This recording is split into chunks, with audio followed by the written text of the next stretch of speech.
Well, good day. So today I'd like to talk about the Simpsons and football. Why, you may ask? Because the Canadian Football League just kicked off their 2021 season. That's why. So of course I know in Springfield it'll be an American Football League, but there's not that many shows to really celebrate the Canadian Football League, so I'm commandeering this one. So alright, let's go. Caramba! So this episode starts off reinforcing something we've heard in other episodes. The people of Springfield are really out of shape and a little larger than they should be. But this time we kind of focus a bit more on the kids of the town. Legendary news anchor Kent Brockman suggests, hey, why not have you kids play a sport like Pee-wee football? But realistically, man, like if you want to get your kids in better shape, wouldn't you have them play something like, say, soccer or like basketball, where you're constantly moving? There's a lot of time in football where you're just standing around doing nothing, but I digress. So because people of Springfield live in such a hive mind mob mentality, they're like, yeah, let's all get our kids to play Pee-wee football. And so they do. Old Steady Nettie Flanders is named the coach of the team. Of course, Nelson Muntz is the star quarterback and the star everything else in the team, really. So our Springfield Wildcats here, they start their winning streak beating the Ogdenfield Wildcats. They get a victory over Victory City and a bunch of other teams we don't see. So of course Homer Simpson, being Homer Simpson, really can't stand Ned Flanders and is constantly heckling him during every game, to the point where Ned just snaps and is like, okay, you know what? Why don't you put your armchair quarterback money where your mouth is, and you're the head coach now. I quit. Even though in that game Springfield was beating Waynesport 59-0, I think Ned might have had an idea of what to do, but no. So now Homer, being the coach, he was thinking back to his youth when his dad, Abe, Grandpa Simpson, never really supported him in his sporting endeavors. So he's like, I'm gonna be different with Bart, you know, I'm gonna support every single aspect out of him. And he makes Bart the new quarterback. Even though Bart is horrible as a quarterback and horrible as a football player in any regard, and even tells Homer thusly, it don't matter. Homer's gonna shower him with love and appreciation. And the Wildcats start losing, of course, because Nelson is on the bench. So Bart starts to really practice a lot as a quarterback at home, because the whole team kind of really bonded together and threatened to whoop his ass if they keep losing. And during this, Bart has a random encounter with Joe Namath. Like, what are the odds of that? So Joe's gonna make things good, right? Nope, Joe forgets to give Bart any advice and takes off with his lady friend. So Bart only has really one course of action after this. He fakes an injury to say he can't play, but Homer still thinks he can, so he's like, screw this, I quit. Which is good for the team because Nelson is back as quarterback. They go on to beat a team from Arlen, Texas, just to rub it in Hank Hill's face from King of the Hill, which is a really awesome cameo, but at the same time, oh my god, Springfield messed with Texas. So we do get to the championship game with Springfield versus Capital City, with the game tied late 2020, and Nelson taking the team deep to first and goal, and it looks like they can win. But Chief Wiggin comes out of nowhere and has a arrest warrant for Nelson. So Bart takes Nelson's place in the police car. He says that he's Nelson, so the real Nelson can actually win the game, which he does. He punches in a quarterback sneak, and boom, Springfield wins the Pee-wee championship of the state, the tri-state? They played against a team from Texas, and they're not in Texas, so was this like a national league? I don't know. Does anyone know? Oh well, who cares? They're the champions. Good for them. And that is where our fantastic little story ends. Yeah, so pretty good, eh?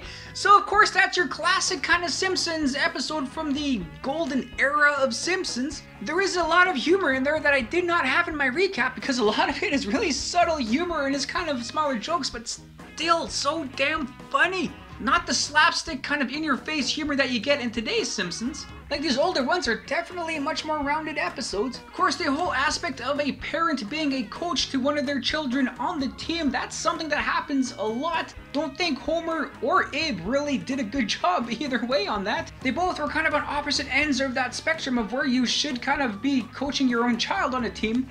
With Abe being, too demanding, and with Homer being too soft and smothering, there's really that kind of fine line in the middle you should really kind of be in. And if I do recall my bygone youth, playing the old ice hockey, there has been quite a few times where the coach has had their kid on the same team. Although usually that kid turns out to be a jackass and really kind of thinks that they can run the room. So that would be one of the tougher things in coaching, to find a commonality with your child and with the rest of the team.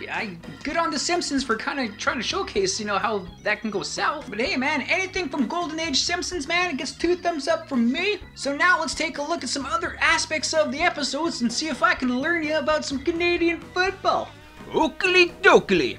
So let's start off with some football things in the episode. When Homer takes over the coaching duties, you can see him wearing this really cool hat. And that of course would be kind of a nod to legendary Green Bay Packers coach Vince Lombardi. Of course, the first game that the Springfield Wildcats play is against the Ogdenville Wildcats, 2 teams with the same name. That would have to be a nod to the Canadian Football League with the Ottawa Rough Riders and the Saskatchewan Rough Riders, even though Ottawa came first, but have folded in 1996. But anyway, the name of the episode is called Bart Star, because in Homer's eyes, Bart is the star of the team, even though he's horrible at the sport. Of course, that is a major reference to legendary Green Bay Packers quarterback Bart Starr. And of course, both Barts wore number 15. You also had a quick cameo appearance from legendary New York Jets quarterback Joe Namath. Of course, he played in the American Football League, and both quarterbacks I just mentioned won the first 3 Super Bowls when the Super Bowl was originally played versus the champions of the NFL and the AFL. So the first and I think only time that the CFL was mentioned in The Simpsons was that season 3 episode when Flanders failed, where Homer would rather watch the CFL draft than help out Ned with his leftorium. And in that, they mentioned that the Saskatchewan Rough Riders scored 4 Rouges last year. I actually don't know how many Rouges legendary Rough Riders Hall of Fame kicker David Ridgway actually scored, but it's good to see that reference. And you're probably thinking, what is a rouge? Like, what the hell are you Canadians doing up there? Well, there is 2 ways you can get a rouge. If you're going for a field goal and you miss and the ball goes out of bounds, well, so that's a rouge for 1 point. If you kick a field goal and it's short and the receiving team doesn't want to run it out, they'll take a knee in the end zone for the rouge and they'll start on their own 35-yard line. And people might think that the rouge is kind of a dumb play to get a random point, but hey, you guys have 4 downs. You can't get the job done in 3 downs, you don't deserve the 4th. And that's 2 of the differences between the 2 leagues. Of course, the CFL field is longer and wider than the NFL field. The bigger field means that Canadian teams have 12 players apiece on the field as opposed to 11 in the States. The Canadian end zone is 20 yards deeper and the uprights are at the front of the end zone as opposed to behind it. So those uprights do kind of come into play, every once in a while. Also, the CFL has one of the coolest trophies in all of sports, the Grey Cup. It was first played for in 1909 and has been going pretty steady ever since. The one thing you can do with the Grey Cup that you cannot do with the Vince Lombardi trophy